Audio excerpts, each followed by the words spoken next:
পটুয়াখালী শহরের ইদ্রাকপুর গ্রামটি পরিণত হয়েছে ময়লার ভাগাড়ে।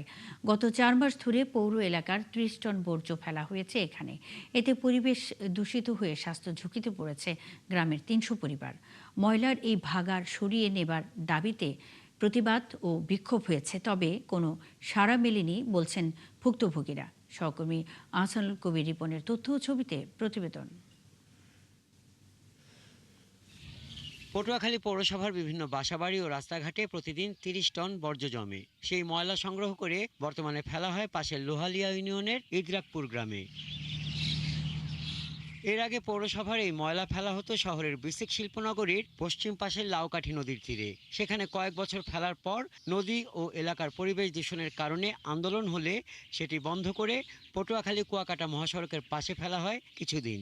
এরপরে লোহালিয়া নদীর ওপারে লোহালিয়া গ্রামে জায়গা ভাড়া নিয়ে ময়লা ফেলা হয় ২ বছর। ভাড়ার মেয়াদ শেষ হলে ইদ্রাকপুর গ্রামে ময়লা ফেলা হচ্ছে গত ৪ মাস ধরে। মানুষজন দুর্গন্ধে হাঁটতে পারে না, চলতে পারে না। আমরা চাই এখান থেকে এটা উৎখাত করে নিয়ে যাক। খোলা মাঠের ভিতরে ময়লাটা ভাগাড়টা করা হয়েছে। বৃষ্টির সময় আছে, এখন মনে করেন এই যে বৃষ্টির পানিতে ময়লাগুলো ধুয়ে মাঠের পানির ভিতরে মিশে যাবে। এই পানিগুলো প্রত্যেকটা বাড়ির পুকুরে যাবে। ময়লার দুর্গন্ধে এখানে যে দুইটি শিক্ষা প্রতিষ্ঠান আছে, এই শিক্ষা প্রতিষ্ঠানে যে ছাত্রছাত্রীরা লেখাপড়া করবে, ময়লার দুর্গন্ধে তারা ক্লাস করতে পারতেছে না। সমস্যা আমাদের চলাফেরা, শ্বাসকষ্ট, খাইতে লইতে, এবং আমাদের স্কুল মাদ্রাসায় এবং বাজারে যাইতে আমাদের ভীষণ কষ্ট। আমরা এটা থেকে প্রতিকার চাই, যত দ্রুত সম্ভব এখান থেকে এটা উচ্ছেদ করতে হবে। পৌর প্রশাসক জানান, ময়লা ফেলার স্থানে বেড়া দেওয়া হয়েছে যাতে দুর্গন্ধ বাইরে না ছড়ায়। আমাদের স্থায়ী ডাম্পিং স্টেশনের কাজ চলমান এবং সেটা আমি নিজে ভিজিট করেছি।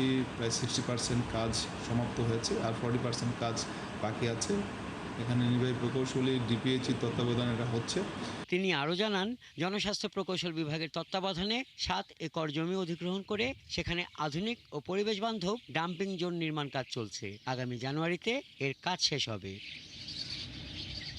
হাসান আহমেদ, ৭১।